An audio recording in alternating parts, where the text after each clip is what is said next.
Right now, your body is 60% water, your brain 75%, your blood 83%. Take away water for just 3 days, and you are dead. But what if it disappeared everywhere? Oceans, rivers, rain, ice, every single drop, gone. Not for 3 days, for 30. Day 1 would feel manageable. By day 7, cities would be burning. By day 15, governments would collapse.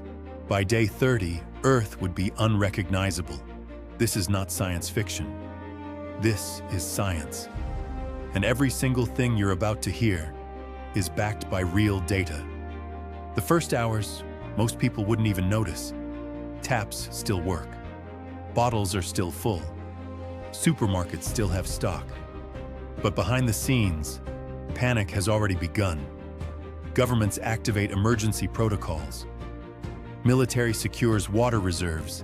Stock markets crash within hours. Scientists know something the public doesn't yet. There is no fix for this. By the end of day 1, the first fights break out. Not wars, just people. Grabbing bottles, clearing shelves, filling bathtubs with whatever remains in the pipes. Because deep down, every human instinct knows one truth. Without water, everything stops. The human body can survive 3 weeks without food. Without water, 3 days. By day 3, the first deaths begin. Not from violence, from dehydration. Your blood thickens. Your kidneys shut down. Your brain, which is 75% water, begins to shrink. Literally. It pulls away from the skull. The symptoms arrive in order. First, confusion, then hallucinations, then organ failure, then silence. Hospitals are overwhelmed. But hospitals need water too, for IV drips, for sterilization, for surgery.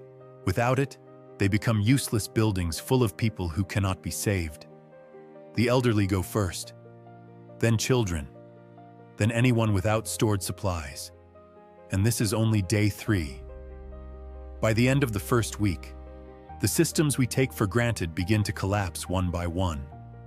Power plants need water to cool their reactors. Without cooling, they overheat and shut down. No power means no refrigeration, no communication, no light.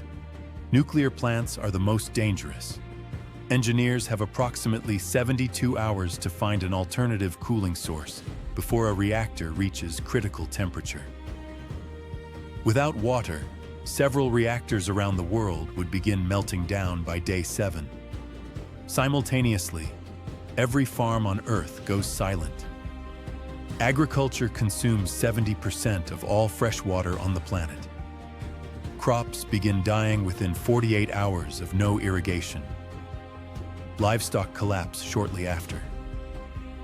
The global food supply, which already feeds 8 billion people on a tight margin, starts its countdown to 0. By day 10, the atmosphere itself begins changing. Oceans cover 71% of Earth's surface. They regulate temperature.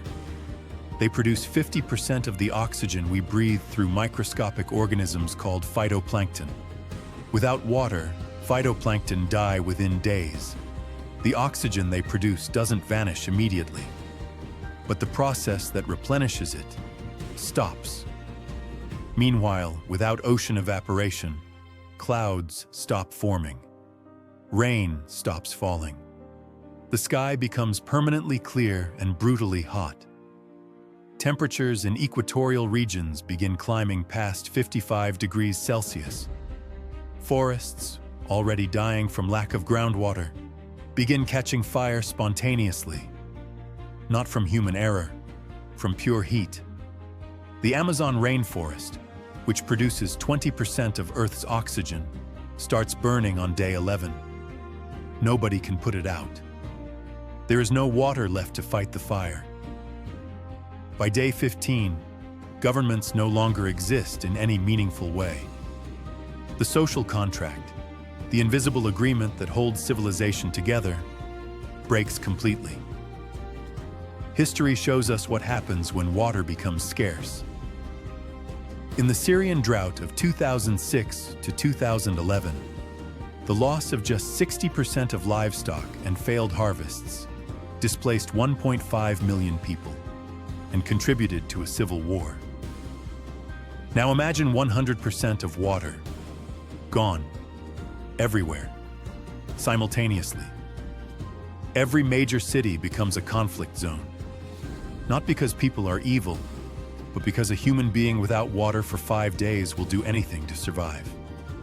Military units begin abandoning posts to find water for their own families. Supply chains that moved food across continents stop. The internet goes dark as server cooling systems fail. In 15 days, 10,000 years of human civilization effectively pauses. By day 20, the planet itself is transforming. Soil without moisture loses its structure. It turns to dust. Wind picks it up and carries it across continents in massive storms, similar to the American Dust Bowl of the 1930s, but on a global scale. Rivers leave behind cracked, empty beds. Lakes become salt flats overnight.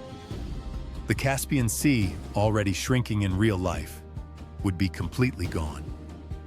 Underground aquifers that took thousands of years to fill drain in days as desperate survivors dig deeper and deeper, finding less and less. The ground itself begins to shift. Soil compression from lost moisture causes sinkholes to open in major cities. Buildings tilt. Roads crack apart. Earth is eating itself. Day 30. The numbers are almost too large to say out loud. Scientists estimate that without water for 30 days, between 2 and 4 billion people would be dead. Not from war, not from disease, from pure biological failure. The survivors, clustered around whatever frozen ice or underground moisture remains, would be living in a world with no functioning governments, no food supply, no power grid, and an atmosphere slowly losing its oxygen balance. The planet would not be dead, but it would be unrecognizable. Here is what makes this terrifying beyond the thought experiment. We are not as far from this as we think. Right now, 2 billion people already live without access to safe drinking water. By 2050, scientists project half the world's population will face water scarcity. The Himalayan glaciers, which supply fresh water to 2 billion people across Asia, are melting at record speed. We don't need water to disappear in 30 days to face a catastrophe. We are already in the early chapters of one. Water is not a resource. Water is not a commodity. Water is the one thing that separates a living planet from a dead one. And right now, we are treating it like it will always be there.